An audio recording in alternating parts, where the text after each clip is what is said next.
Our crews found obviously a tragic event under the bridge. Initiated triage.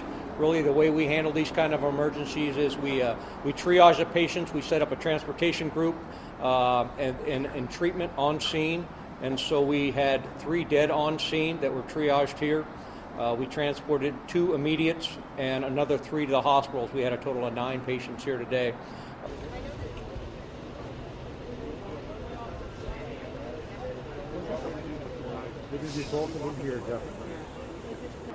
Officers got there and saw multiple people down, multiple people struck by a vehicle, as Chief Stoll just mentioned.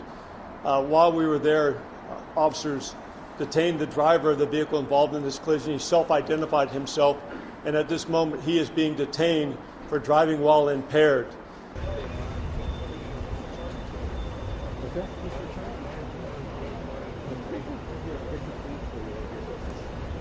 For whatever reason, it veered to the right, went completely up onto the sidewalk, struck the multiple pedestrians there, then came back onto the roadway and came back to stop in the very number 1 lane, so the lane closest to us here, just before you exit the tunnel, if you would. And then he walked over and, from what I understand, actually was trying to render aid when he was contacted and self-identified as the driver of the vehicle.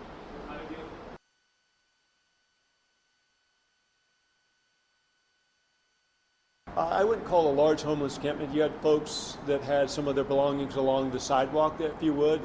If you're familiar with 1500B, it's completely covered.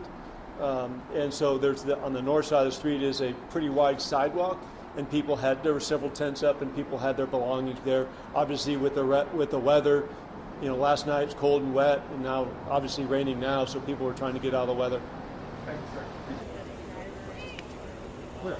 In the middle. Those black teeth? Oh man, that cut through one of the young black teeth.